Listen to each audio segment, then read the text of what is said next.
નમસ્તે ભક્તજનો.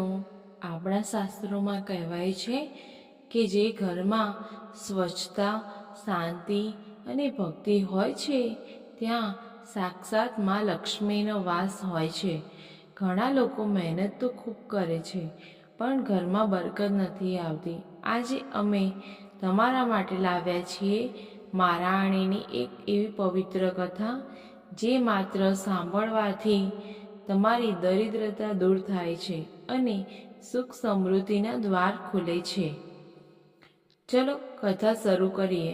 આ કથા ભગવાન વિષ્ણુ અને માતા લક્ષ્મીના સંવાદ પર આધારિત છે. આ વાર્તા એવા લોકો માટે આશીર્વાદ રૂપ છે જેઓ આર્થિક તંગીથી ઝઝૂમી રહ્યા છે. ચાલો પૂરી શ્રદ્ધા સાથે માં લક્ષ્મીના ચરણોમાં ધ્યાન ધરીને આ અમૃતમય કથાનું શ્રવણ કરીએ. પ્રાચીન સમયમાં એક પ્રતાપી રાજા હતા જેમની રાણી ખૂબ જ અભિમાની હતી.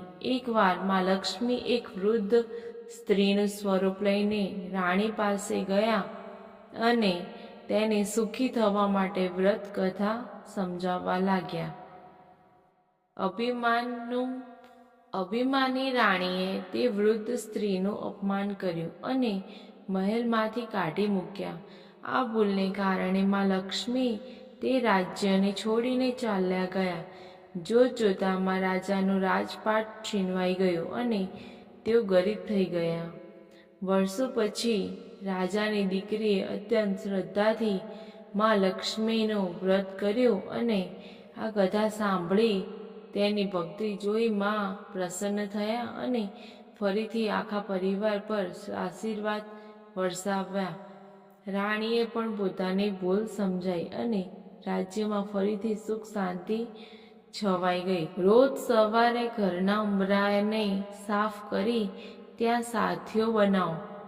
સાંજે તુલસી ક્યારે અને ઘરના મંદિરે ઘીનો દીવો અવશ્ય કરો. જે ઘરમાં સ્ત્રીઓનું સન્માન થાય છે ત્યાં લક્ષ્મી કાયમ ટકે છે.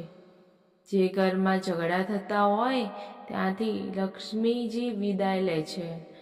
તમારી કમાણીનો થોડો ભાગ ગરીબ અને જરૂરિયાતમંદને આપો. ભક્તજનો, આશા છે કે આ કથા સાંભળીને તમારા મનને શાંતિ મળી હશે. માં લક્ષ્મી તમારા અને તમારા પરિવાર પર હંમેશા કૃપા બનાવી રાખે તેવી પ્રાર્થના છે. જો તમને આ વિડીયો ગમ્યો તો તમે લાઈક કરજો અને કમેન્ટમાં જય માં લક્ષ્મી જરૂરથી લખજો. ચેનલને સબસ્ક્રાઈબ કરવાનું ભૂલતા નહીં.